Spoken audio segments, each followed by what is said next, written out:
Provinsi Bali, melayani dengan cinta.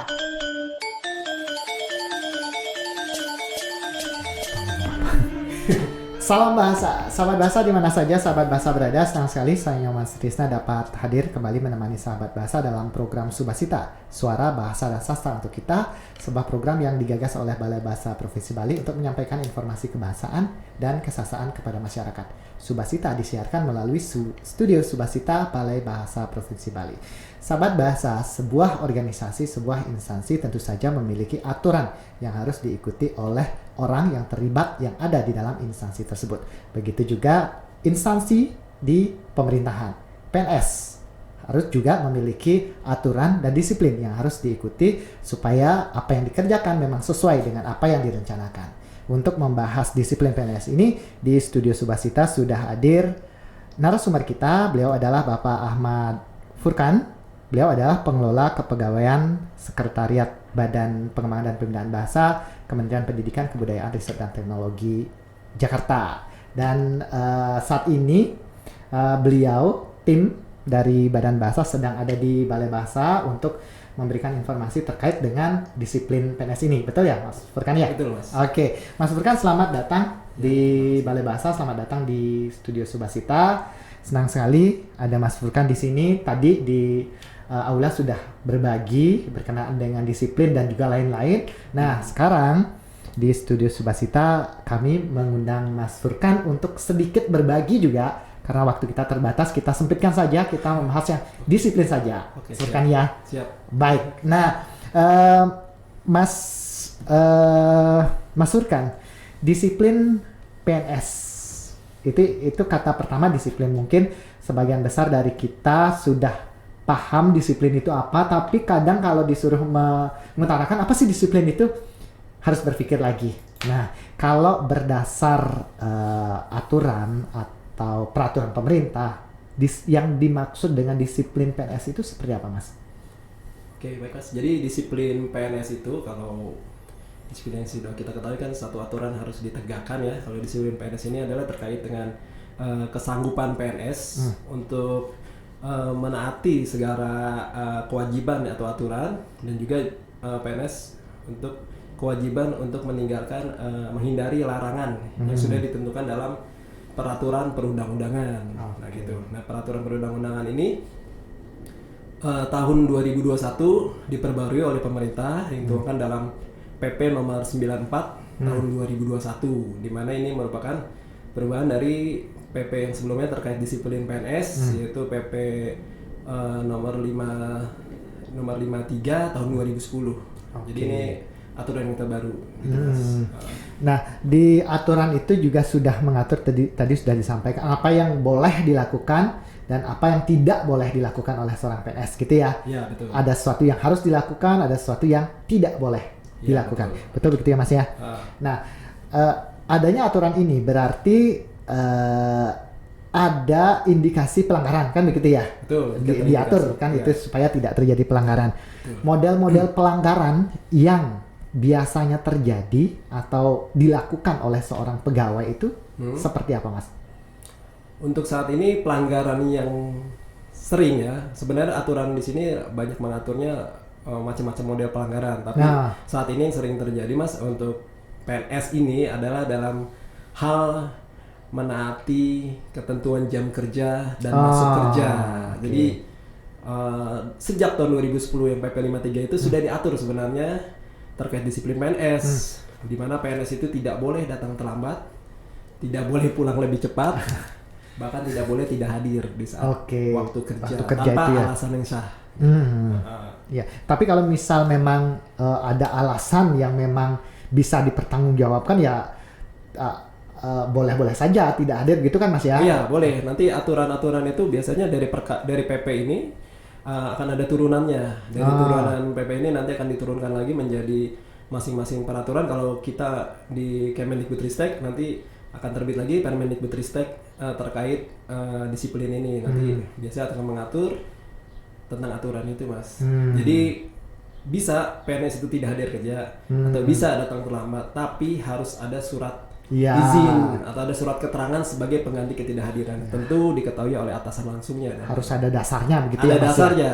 Jadi bukan berarti harus kerja terus, tapi Iya, di saat betul. memang waktunya cuti atau berhalangan atau terlambat karena Ada macet kecelakaan, mungkin ada ya, macet kemungkinan, atau iya. keretanya kalau di Jakarta Jabodetabek mungkin kereta sering terlambat Iya, karena iya, gangguan iya. listrik. Iya, Itu iya. bisa nanti kalau kami biasanya yang di Jabodetabek kereta minta surat keterangan dari kepala stasiun. Oh begitu ya, ada begitu ya. bahwasannya memang benar terjadi kan yang sahnya itu kalau hanya laporan. Oh berarti kita juga tidak bisa seenak tidak serta-merta mengatakan bilang, gitu ya. Saya datang telat Pak, keretanya ini macet, mana buktinya? Jadi kita tetap disertai bukti. Kalau teman-teman yang mengalami kecelakaan di jalan tol atau ada kecelakaan di jalan tol truk besar gitu, dibuktikan dengan foto nanti data itu dilampirkan di surat harus, izin. iya, harus ada tidak bisa lihat bukti otomatis. ya, harus ada bukti. bukti. Tetap mengedepankan Oke. bukti seperti itu. Iya betul.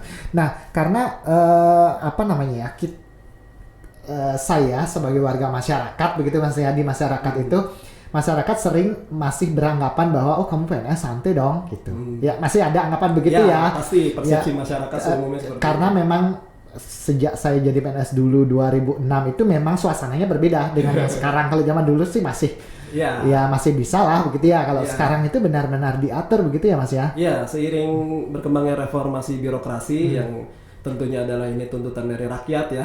Betul, Reformasi betul. itu kan ya, jadi otomatis juga terjadi reformasi di birokrasi pemerintahan. Ya dampaknya salah satu ini adalah penegakan disiplin ya PNS. Jadi tidak ada lagi istilahnya kalau kerja santai, slow, nggak ngapa-ngapain, nggak akan bisa bahasa ini nggak akan bisa diberhentikan dan semacam itu udah nggak lagi. Ya sudah tidak lagi. ya. Sudah Kalau tidak. dulu mungkin masih ya. terjadinya itu. Nah, Reformasi. seiring reformasi birokrasi yang terjadi itu tahap demi tahap dan mungkin ini mudah-mudahan akan ada peningkatan lagi, diperhitungkan seperti itu Mas. Jadi tidak bisa lagi semua harus mengikuti ketentuan yang ditentukan oleh perundang-undangan. Betul. Karena begini juga Mas, kadang-kadang ya kalau saya sebagai PNS kemudian berkumpul dengan teman-teman yang bukan PNS, ada acara apa begitu bilang tidak bisa karena di kantor tuh kadang-kadang ditertawakan karena mereka berpikirnya kita tidak ada aturan seperti ini. Ya. Padahal dalam kenyataannya memang kita diatur, benar-benar diatur begitu ya. Benar. Ya pertanggungjawaban kita digaji oleh oleh negara. pemerintah, oleh negara itu dari rakyat kan begitu ya Mas ya. Baik, nah tadi sudah sempat disampaikan bahwa salah satu model pelanggaran yang sering terjadi itu jam kerja. Iya. Yang biasanya yang lain yang masih sering terjadi apa Mas? Terakhir yang masih dibilang mungkin hangat masih ya 2019. Jadi waktu tahun 2019 saat Pilpres. Nah, saat Pilpres itulah Mendukung banyak pastinya. mendukung karena kita sebagai ASN itu tentunya harus netral. Jadi netralitas kita itu dibuktikan ya dengan tidak boleh mendukung keberpihakan pada salah satu Partai begitu ya. capres, Salah satu kelompok atau begitu ya. calon kepala daerah atau DPRD. Jadi di saat tahun 2019 itu banyak temuan ya melalui update status pegawai PNS mengupdate statusnya di medsos gitu, dia medsos update status yang mengindikasikan dukungan terhadap salah satu calon presiden atau anggota DPR atau kepala daerah itu merupakan bagian dari pelanggaran karena itu sudah diatur di PP yang tahun 2019, berarti masih mengacu ke PP 53 tahun 2010. Nah untuk di PP yang terbaru juga itu masih diatur terkait hal tersebut gitu. Jadi tidak boleh kita memberikan dukungan kepada atau menunjukkan keberpihakan kita kepada salah satu calon gitu Mas. Oke. Nah tadi itu sebagian dari model pelanggaran yang terjadi. Di awal juga sudah disebutkan disiplin itu adalah dengan melakukan kewajiban. Begitu kan Mas ya? Iya betul. Nah, kewajiban seorang PNS itu kalau dalam aturan itu apa saja Mas? Ya kewajibannya seperti yang pada peraturan pemerintah sebelumnya itu ya, tentu yang pertama adalah setia dan taat sepenuhnya kepada Pancasila dan Undang-Undang Dasar 1945 dan Negara Kesatuan Republik Indonesia. Itu kewajiban. Terus dia juga harus menjaga persatuan dan kesatuan bangsa. Iya. Itu kewajiban. Jadi kalau ada PNS yang menampilkan ujaran kebencian, menyebabkan perpecahan, itu termasuk dia melanggar kewajiban. Iya. dan melaksanakan kebijakan yang ditetapkan pemerintah, menaati ketentuan peraturan perundang-undangan, terus melaksanakan tugas kedinasan yang diberikan secara jujur, penuh kesadaran dan tanggung jawab. Juga menunjukkan integritas, menyimpan rahasia jabatan, terus bersedia, yang poin terpenting adalah bersedia ditempatkan di seluruh wilayah negara kesatuan Republik Indonesia. Jadi kita kadang-kadang itu yang berat ya. itu ya yang lagi hangat memang itu karena di ibu kota baru Karena nanti ada ya kami yang di Jakarta ya harus siap tidak siap, mau tidak mau, karena kita sudah sepakat untuk menjadi pegawai negeri sipil. ada aturan seperti itu ya, harus diikuti begitu harus ya. diikuti, karena di salah satu kewajiban itu adalah bersedia ditempatkan di seluruh Indonesia. negara Karena di awal kesatuan juga Republik kita sudah Indonesia. menandatangani itu Iya, ya. kita sebagai PNS kan sudah menandatangani surat pernyataan bersedia di atas materai, Iya, betul, bersedia betul. ditempatkan di seluruh seluruh wilayah negara Indonesia. kesatuan. Jadi tidak ada alasan lagi untuk menolak Menolak itu. Iya betul. Oke. Mas, tadi itu adalah kewajiban ya. Disiplin itu adalah melaksanakan kewajiban dan tidak melakukan mengikuti larangan gitu ya. Iya. Apa yang dilarang itu tidak kita ikuti Kita begitu ya. lakukan. Iya, betul ya. betul. Yang dianggap larangan bagi PNS itu apa saja, Mas? PNS itu yang jelas pertama ya menyalahgunakan wewenang ya. Jadi kalau ada PNS menyalahgunakan itu entah itu jabatannya, entah itu dia sebagai kedudukan yang disalahgunakan, itu tidak bisa. Terus dia menjadi perantara atau makelar atau calo untuk mendapatkan keuntungan pribadi atau orang lain yang akan diduga akan menjadi konflik kepentingan terhadap jabatannya, itu juga tidak dibolehkan. Atau menjadi pegawai atau bekerja untuk negara lain, itu juga tidak dibolehkan. Bekerja pada lembaga atau organisasi internasional atau hal tersebut tanpa ditugaskan oleh pimpinannya, itu tidak boleh. Juga bekerja pada perusahaan asing atau konsultan atau LSM asing, itu juga tidak boleh kecuali ditugaskan. Memang ditugaskan dari negara begitu ya. Apalagi memiliki, menjual dan membeli, menggadaikan, meminjamkan barang atau surat harga milik negara secara tidak sah. Terus juga melakukan pungli. Nah, ini yang perlu dicatat, pungli juga bagian dari termasuk tidak larangan boleh. Ya. Dan juga yang poin penting juga ada menerima hadiah yang berhubungan dengan jabatan atau pekerjaan. Gratifikasi ya. Gratifikasi. Kan tidak mungkin seseorang itu memberikan hadiah kepada kita tanpa kemauan, tanpa tanpa ada udang di balik batunya ya. Nggak mungkin. Kalau menurut saya itu nggak mungkin. Ada yang diharapkan setelah yang diberikan itu. Iya. Nah, untuk pemberian itu ada diatur bentuk, misal gitu, ada teman datang ke balai begitu membawa kopi instan begitu, itu kan tidak termasuk ya Mas ya, kalau yang kecil-kecil. Setahu begitu. saya untuk ada nilai ya, ada nilai, dan juga kalau untuk makanan itu tentang di perihal gratifikasi itu tidak termasuk yang dilarang gitu. Tapi tentu jumlahnya juga dilihat. Jadi selama ini kalau ada yang terjadi seperti itu, biasanya paling tidak dia melaporkan ke pejabat berwenang. Saya dikasih makanan nih, yang kondisi kita tidak mungkin menolak. Mungkin oleh-oleh yang tidak tahu gitu kan. Nah, itu bisa dilaporkan ke atasannya, sampaikan ini oleh-olehnya. Nah, menurut penjelasan yang pernah saya baca, ya sudah itu kan nggak mungkin disita karena makanan. Paling tidak ya jangan dikonsumsi sendiri atau dibagikan aja gitu. Kita juga sebenarnya bisa menakar ya yang termasuk gratifikasi dan tidak. Kalau misal hanya membawa makanan yang hanya 10.000 begitu sudahlah, nggak usah di itu. Kan kalau sampai membawa makanan dengan harga 500.000, kita perlu curiga juga itu ya.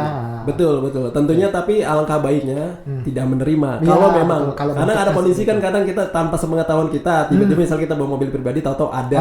Dan itu tidak mungkin. Kalaupun dikembalikan kan akan basi mubazir. Nah, itu hal-hal tersebut. Tapi kalau memang kita masih bisa mencegahnya untuk tidak diberikan, karena tidak mungkin kita diberikan makanan jika kita tidak, atau orang itu tidak mempunyai kepentingan kepada kita. Iya, betul. Itu sih. Apalagi dengan nilai yang tinggi tadi. Apalagi kalau nilai yang tinggi. Oke. Mas, untuk tadi sudah disampaikan kewajiban, kemudian larangan.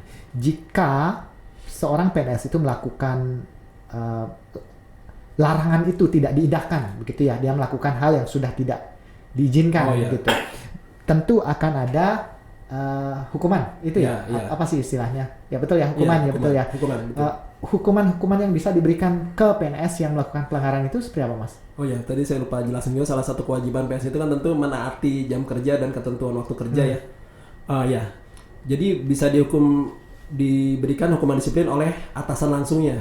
Jadi dalam arti ini tapi tidak langsung, jadi sifatnya ini tidak berupa hukuman. Jadi sebenarnya PP ini mengedepankan untuk pembinaan terlebih dahulu. Jadi jangan sampai pegawai yang melanggar ini langsung dihukum tanpa ada pembinaan awal. Dulu, ya. Jadi tahapan pertama itu jika memang di aturan baru ini kan diatur tuh Mas, kalau sampai dengan 3 hari ada PNS dalam setahun itu alpa atau akumulasi dari keterlambatan datang dan pulang itu. Oke, karena dapat tadi dipanggil. jam Kerjanya kalau itu harusnya kita harus 7,5 jam. Dalam sehari kan 7,5 jam. harusnya pulang jam 4 begitu, tapi pukul 3 itu sudah pulang. 3 sudah Dan pulang. itu terakumulasi terus gitu ya. Berarti dia punya tabungan 1 jam atau 60 menit pelanggaran disiplin karena dia pulang cepat. Iya, Jadi baik iya, datang terlambat, pulang cepat, apalagi tidak hadir tanpa keterangan yang sah, itu masuknya nanti bisa dijatuhi hukuman disiplin. Tentunya nanti tingkatannya tergantung jenjangnya. Jadi hukuman disiplin itu ada tingkatan ringan, terus ada juga tingkatan sedang dan tingkat berat. Yang ringan itu yang pembinaan tadi ya, Mas ya? Ya, Atau ringan itu kalau bisa diindikasikan dari awal itu, makanya sebaiknya memang atasan langsung ini lebih tahu ya stafnya, karena yang lebih tahu sehari-hari itu adalah atasan langsung. Nah itu ringan itu diberikan jika pegawai itu mulai tidak hadir itu 3 hari biasanya. Jadi mulai 3 hari itu sampai dengan 10 hari nanti diberikan disiplin ringan.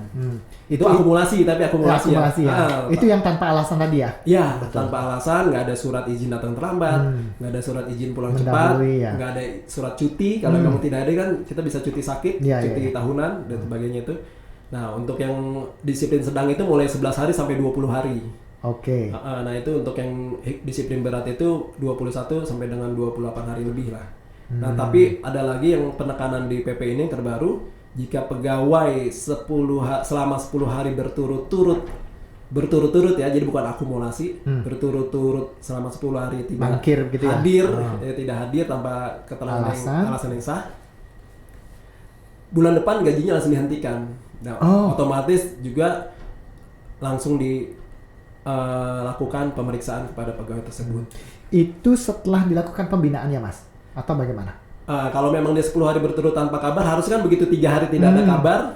Nah, langsung tuh pimpinan langsung manggil gitu ya? Atau memberi surat gitu ya? Jadi ketentuannya 3 hari tidak hadir, langsung dibuat surat panggilan. Jadi si pegawai ini nanti dipanggil melalui surat panggilan pertama. Iya. Surat panggilan pertama itu diberikan paling tidak 7 hari sebelum jadwal pemanggilan. Jadi harus diberikan, kan berarti ada rentan waktu tuh dia masih berturut-turut. Nah, nanti kalaulah dalam pemeriksaan itu ternyata waktu itu sudah 10 hari, nah nanti dituangkan di dalam BAP. Jadi nanti si PNS ini akan dipanggil oleh atasan langsungnya untuk diperiksa. Terus diperiksa sambil dilakukan BAP, berita acara pemeriksaan. Nanti disaksikan oleh salah satu pengelola kepegawaian juga sebagai saksi atau dukung dari sisi kehadiran kan, dari sisi kehadiran. Terus juga nanti di situ tidak melulu nanti akan ditanya di situ kenapa. Nanti kenapa tidak hadir sama Cupari dijelaskan. Nanti kalau memang hasilnya terbukti, nanti dituangkan ke dalam LHP, itu laporan hasil pemeriksaan. Jika memang terbukti bersalah secara sah melanggar ketentuan yang kewajiban sebagai PNS dan juga melakukan larangan, dapat dijatuhi hukuman disiplin sesuai dengan periodenya. Tadi saya bilang. Yang tadi itu. Iya, dia bisa 10 hari memang masih ringan, tapi kalau sudah berturut-turut, yang jelas otomatis gajinya tahun depan dihentikan. Dan itu tahu sendiri, untuk mengurus gaji aktif lagi bisa makan waktu 1 sampai 2 bulan. Kalau sedang ngomongin gaji itu sadis. Iya, karena untuk aktifin gaji sendiri lama, itu juga, tahu kan? Lama, tidak mudah untuk mengaktifkan kembali. Terus di Kementerian Keuangan itu butuh proses. Betul. Gitu Mas, jadi agak ketat yang baru nih. Tadi itu tindakan hukum yang bisa diberikan. Kalau kasus yang sudah pernah berjalan saat ini, kasus-kasus pelanggaran PNS yang pernah Mas Surkan tahu, seperti apa? Kalau yang pernah saya ketahui, di Kemendikbud Kemendikbudristek sudah pernah memberhentikan PNS. Memecat gitu ya? Memecat dengan hormat, tidak atas permintaan sendiri. Oke, karena jadi dapat dipecat sekarang, bisa dipecat, jadi nggak ada istilah nggak bisa, nggak bakalan, dulu kan nggak bakalan bisa deh dipecat, jadi PNS enak loh jadi PNS, mau maunya, jadi sekarang bisa, dan itu sudah ada bukti gitu, dan kami sudah memproses beberapa pelanggaran disiplin terhadap pegawai, yaitu sebagian besar karena melanggar disiplin terkait waktu kerja dan jam kerja. Lebih banyaknya dari unsur ketidakhadiran di waktu kerja, ALPA, jadi statusnya ALPA, dan ada beberapa yang sudah dijatuhi hukuman disiplin tapi tidak sampai pemberhentian, juga ada yang sampai potongan tunjangan kinerja, itu sudah ada yang penurunan jabatan atau penundaan kenaikan gaji berkala juga sudah kita lakukan. Itu juga sering ya. Potongan tukin jelas seperti itu. Jadi sekarang dampaknya langsung, Mas, nggak bisa pasti berdampak langsung ke penghasilan seperti itu. Betul. Kasus untuk kita kan seperti tadi sudah disebutkan, kita bersedia dipindahkan di seluruh Indonesia gitu ya. Betul. Kalau saat dipindahkan lalu kita ada yang tidak mau pindah, itu juga termasuk pelanggaran berarti, Mas ya? Iya. Karena dia mangkir kan itu ya? Iya, itu tidak termasuk hadir ya. Apalagi sekarang sudah dijelaskan banget ya. Pemahaman saya terakhir saya baca juga di peraturan itu masuk ke langsung hukuman disiplin berat. Tidak mau ditempatkan, katakanlah dipindahkan ke ibu kota baru, pegawai pusat kan kami nanti akan dipindahkan ke ibu kota baru, terus tidak bersedia atau menolak atau mangkir bahkan menghilang gitu kan. Itu yang tadi yang terakhir ya. Bahkan itu dapat diberhentikan dengan hormat, tidak atas permintaan sendiri. Nggak minta berhenti atau diberhentikan, walaupun dengan hormat gitu. Oke, kemudian yang perlu kita tahu juga, yang boleh menghukum itu siapa tuh, Mas? Tadi kan sudah sempat disampaikan bahwa jika yang pembinaan itu pelanggaran yang masih kecil-kecil itu dari atasan langsung gitu ya? Iya, berjenjang tentu, Mas. Jadi berjenjang mulai dari atasan langsung, misalnya dalam hal ini pejabat pengawas, terus naik ke atasannya dari atasan langsungnya, atau dalam hal ini mungkin pejabat administrator, terus naik sampai ke JPT, JTP Madya, JTP Utama, bahkan nanti jenjangnya itu bisa sampai ke menteri sebagai pejabat pembina kepegawaian, naik lagi jenjangnya sampai ke presiden. Nah, sampai presiden itu nanti tergantung kepangkatan dari orang ini, tergantung jabatan dari orang ini. Nanti yang menentukan itu, nanti poin-poinnya ada di situ di pejabat yang berwenang menghukum. Seperti itu, Mas. Iya, agak ngeri ya, Mas ya. Iya sih. Jadi agak ngeri. Kalau misal kita memang memperhatikan itu, tentu kita tidak akan melakukan pelanggaran gitu ya, Mas ya. Karena ini juga dibuat supaya kita sebagai PNS itu tertib gitu ya. Betul. Jadi memang ini untuk memotivasi juga mungkin buat teman-teman yang pada dasarnya disiplin, jadi lebih disiplin. Yang tadinya cuek mungkin mulai mikir-mikir menjadi disiplin gitu. Jadi adalah keadilan dalam bekerja, terutama dalam kinerja ya, kinerja itu kehadiran di tempat kerja gitu. Iya, betul. Tadi yang kita bahas ini masih hal-hal yang mengerikan, Mas ya. Mungkin nanti kita akan berbicara lagi di lain segmen, kita bicara. Siap. Iya. Tadi hukuman, nanti penghargaannya seperti apa itu ya. Nantilah di segmen lain. Siap, sementara Mas. ini dulu. Terima kasih. Mas Furkan, terima kasih banyak. Tidak terasa ya waktunya sudah hampir setengah jam. Siap. Nanti kami akan undang lagi, minta lagi Mas Furkan dengan senang hati untuk berbicara lagi. Oke. Ya, Mas, sampai ketemu lagi. Sahabat Bahasa, demikian tadi diskusi saya dengan Bapak Ahmad Furkan dari Pengelola Kepegawaian Sekretariat Badan Bahasa. Semoga apa yang kami diskusikan tadi bermanfaat, dan mohon maaf jika ada yang tidak berkenan. Kita bertemu dalam program Subasita selanjutnya. Salam Bahasa.